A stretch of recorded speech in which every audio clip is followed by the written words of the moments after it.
전방 연쇄 효과. 전방 연쇄 효과는 상호의 종관계의 크기를 평균을 기준으로 표시하는 영향력 계수와 감응도 계수를 이용하여 파악하는데, 감응도 계수는 한 산업의 생산물이 전체 산업에 미치는 영향을 상대적 크기로 표시하는 계수이다. 이를 이용하여 생산 유발의 정도를 계산하며, 감응도 계수는 중간재로 널리 사용되는 산업일수록 더 큰 값을 가진다. 전산업 생산지수. 전산업 생산지수는 한눈에 모든 산업의 생산활동을 볼 수 있는 종합지표로 경기동행지표이며 GDP 추계와 함께 사용된다. 광공업 생산지수와 서비스업 생산지수로 구분되며, 생산지수는 경기의 흐름과 유사하게 움직인다. 연관 검색어로는 동행종합지수와 제조업 생산능력 가동률 지수가 있다. 전자금융. 전자금융은 컴퓨터 및 정보통신 기술을 통해 자동화된 방식으로 금융상품과 서비스를 제공하고 이용하는 거래를 말한다. 최근에는 IT 업체들의 참여로 핀테크가 등장하며 비금융 기업들의 참여도 더욱 활발하게 진행될 것으로 예상된다. 전자금융 공동망. 전자금융 공동망은 ARS 공동망을 개편하여 인터넷 뱅킹과 모바일 뱅킹 등 전자금융 서비스의 중개 업무를 처리하는 시스템이다. 이를 통해 대고객 업무와 중개 업무를 처리하며 연중 무휴로 운영된다.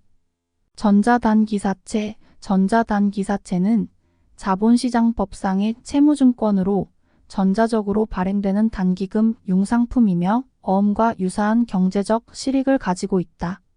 전자단기사채는 중앙등록기관의 전자장부에 등록하여 발행되며 거래의 투명성을 높이고 비은행 금융기관의 단기자금 조달 및 운용수단을 다양화하기 위해 도입되었다. 만기는 1년 이내로 제한되어 있으며 발행기관, 인수매매기관 및 중개기관은 기업 어음시장과 유사하다.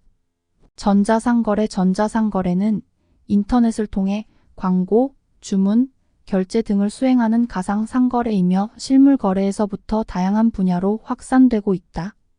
전자서명. 전자서명은 전자문서의 진정성과 작성자 신원을 확인할 수 있는 암호화된 정보로 공인인증기관이 발급한 디지털 서명으로 사용되는 것이다. 전자어음. 전자어음은 전자적으로 발행되는 어음으로 모든 단계가 온라인에서 처리되지만 법적 효력은 실물 어음과 동일하다. 전자정보교환제도. 전자정보교환제도는 장표의 실물 이동 없이 전산망을 통해 정보를 교환하여 비용과 사고 발생 가능성을 감소시킨다. 전자지급 결제대행. 전자지급 결제대행은 인터넷 쇼핑몰 등의 전자상거래에서 구매자로부터 대금을 수취하여 판매자에게 지급해주는 서비스이다. 전자화폐. 전자화폐는 IC카드형과 네트워크형으로 구분되며 IC카드에 저장된 화폐 가치를 이용해 상품을 구매하는 전자지급 수단이다. 전자화폐 공동망. 전자화폐 공동망은 한국형 전자화폐 K-CASH를 이용한 금융기관 간 정산을 위한 시스템이며 뱅크월렛 서비스를 통해 개인 간 송금도 가능하다. 전환사채. 전환사채는 사채로 발행되었지만 특정 기간 후에 주식으로 전환할 수 있는 권리가 있는 채권이다. 이는 기업이 자금을 조달하는 데 도움이 되며 투자자는 주식의 상승에 따른 이익을 얻을 수 있다. 정규직. 비정규직. 정규직은 정해진 기간이 없고 전일제로 근무하며 정년까지 보장되는 형태로 각종 복지 혜택도 받을 수 있다. 비정규직은 근로기간이 정해져 있는 계약직과 일용직, 파견 도급직, 시간제 근로자 등을 포함한 개념이다. 정보의 비대칭성. 정보의 비대칭성은 시장에서 거래하는 쌍방 간에 필요한 정보량의 차이가 있는 경우를 말한다. 이러한 비대칭성은 효율적인 자원 배분을 방해하며 역선택이나 도덕적 해이 등의 문제를 발생시킨다. 역선택은 정보를 알고 있는 판매자가 구매자보다 더 많은 정보를 가지고 있어 보다 불리한 거래가 이루어지거나 판매자가 낮은 품질의 상품을 시장에 내놓지 않도록 하는 문제를 의미한다. 도덕적 해이는 대리인이 행동할 때 발생하는 문제로 비도덕적이거나 부적절한 행위에 따른 위험을 말한다. 이러한 문제를 방지하기 위해 인센티브나 감시체계를 활용할 수 있다. 정부 당좌 예금 개정. 정부 당좌 예금 개정은 정부의 재정활동과 관련된 모든 국고금의 수입과 지출을 관리하는 개정으로 한국은행 본부를 비롯한 지역본부, 국고대리점 등에서 취급하는 국고금 수급 내역을 기록한다.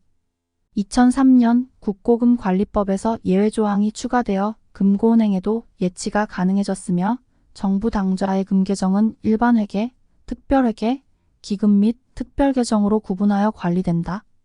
이 중 일반회계는 국가 예산의 기반이 되며 주로 조세와 국가기능 유지를 위한 지출을 계리한다. 특별회계는 특정 사업을 운영하거나 특정 세입과 세출을 관리하기 위해 사용되며 기금은 특정 분야의 사업에 자금을 지출할 때 사용된다. 특별계정은 국고금 수급에 따라 자금의 흐름을 구분하여 계리되며 세입과 세출과는 관련이 없다. 최근에는 금고은행에도 일부 기금이 예치되어 있다. 정부 실패. 정부 실패는 정부의 시장 개입과 규제가 자원 배분의 효율성을 저하시키는 현상으로 정보의 불완전성, 규제 수단의 불완전성, 정부의 독점적 지위와 보상 부족 등에 기인한다. 정부 실패를 방지하기 위해서는 정부 정책의 투명성 강화, 유인제도 도입, 감시활동 강화 등의 조치가 필요하다. 정책시차. 정책시차는 경제정책이 수립되기까지 걸리는 내부시차와 정책이 집행되어 효과가 나타나는 외부시차로 구성된다. 재정정책은 내부시차가 길고 외부시차는 짧은 반면 통화정책은 내부시차가 짧고 외부시차가 길다. 통화정책의 효과는 일반적으로 3분기 내외에서 최고로 나타난다. 이는 경제 상황에 따라 변동할 수 있으며 한국의 경우 실물 생산의 영향은 6분기 후, 인플레이션의 영향은 8분기 후에 가장 크다. 정크본드. 정크본드는 리스크가 큰 기업들이 발행한 고수익 고위험 채권으로 신용도가 낮고 상환 위험이 높기 때문에 가산금리를 추가하여 이자를 지급한다. 이는 1970년대 중반 이후 기업의 매수 합병과 부채 증가로 인해 등장한 시장이다. 우리나라의 정크본드 시장은 자산 유동화 증권과 관련이 있으며 후순위채는 정크본드 시장에서 소화되거나 자산 보유자가 인수하게 된다.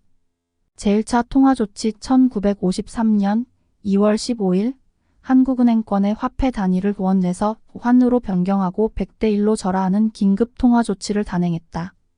1953년 2월 17일부터 환의 표시 한국은행권의 유통을 중지시키고 조선은행권과 일본의 소액 보조화폐 유통도 전면 중지되었다.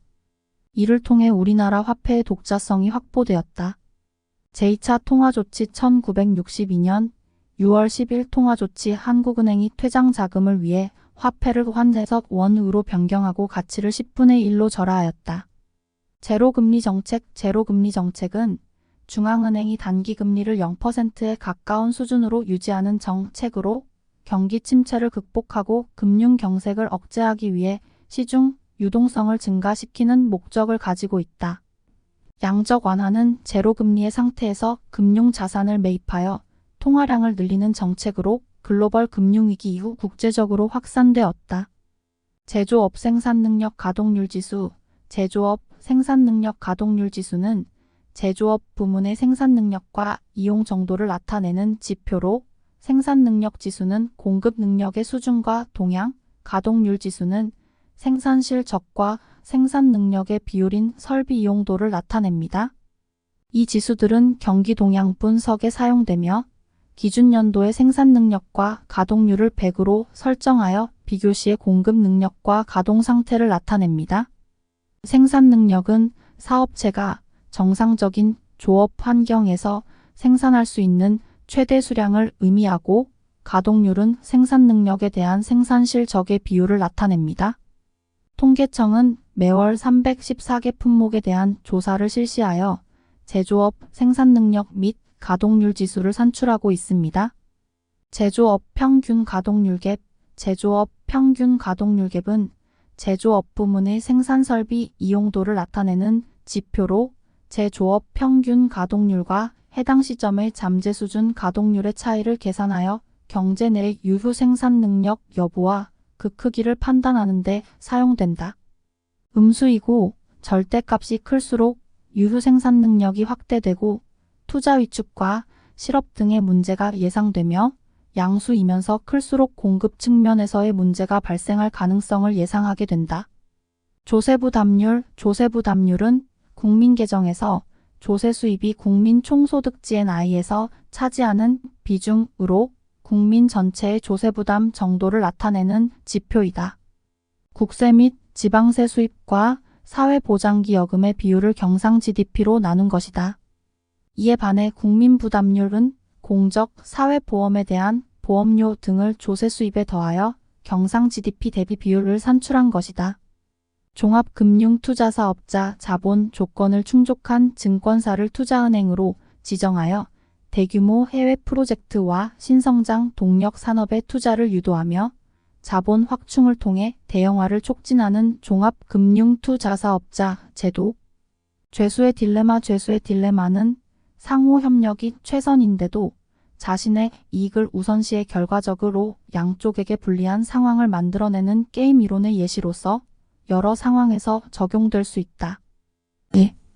주가수익 비율 주가수익 비율 PER은 기업의 주가를 주당순이익 EPS로 나눈 값으로 주가가 기업 가치에 비해 얼마나 고평가되거나 저평가되었는지를 나타내는 지표이다. 주가연계증권 ELS는 개별 주식이나 주가지수의 변동에 연계되어 투자손익이 결정되는 금융상품으로 발행증권사는 안전자산에 일부 투자하고 나머지를 주식 등에 투자하여 약정 수익을 추구한다. 유동성이 낮고 신용리스크에 노출되지만 자동 조기상환 조건이 있고 발행사에 환매를 요구할 수 있다. 주가연계펀드와 주가연계예금도 비슷한 상품이다. 1980년대 미국에서 시작되었으며 2003년부터 한국에서 판매가 허용되었다. 주가지수는 주식 가격의 전반적인 수준을 나타내는 지표이며 각 개별 종목의 가격 변동을 종합하여 주식 가격의 전반적인 움직임을 파악하기 위해 작성되는 지수이다. 이는 주가 평균식과 시가총액 가중식으로 산출되며 주식 투자 판단이나 정책 결정에 활용된다. 주가지수 선물거래 주가지수 선물의 거래 유형으로는 해지거래, 투기거래, 차익거래, 스프레드거래 등이 있으며 해지거래는 주가 변동의 위험을 회피하고 이익을 얻을 수 있는 기회를 상실하는 거래 방법이며 투기거래는 선물 자체의 매매 차익을 겨냥한 거래로 위험이 크다. 차익거래는 고평가된 것을 매도하고 저평가된 것을 매수하여 무위험 차익을 얻는 거래 방법이고 스프레드 거래는 가격 차이를 이용하여 수익을 얻는 거래로 결제월 물별 가격 차이를 이용하는 만기간 스프레드 거래와 시장 간 스프레드 거래로 나뉜다. 주가지수 옵션은 주가지수를 만기일에 사전에 약정한 가격으로 매입하거나 매도할 수 있는 권리를 거래하는 파생금융 상품으로서 콜옵션과 풋옵션으로 구분된다. 주가지수 옵션은 주가지수 선물과는 다르게 실물이 존재하지 않는 주가지수를 대상으로 하며 옵션 매수자와 옵션 매도자의 손익구조가 비대칭적이다.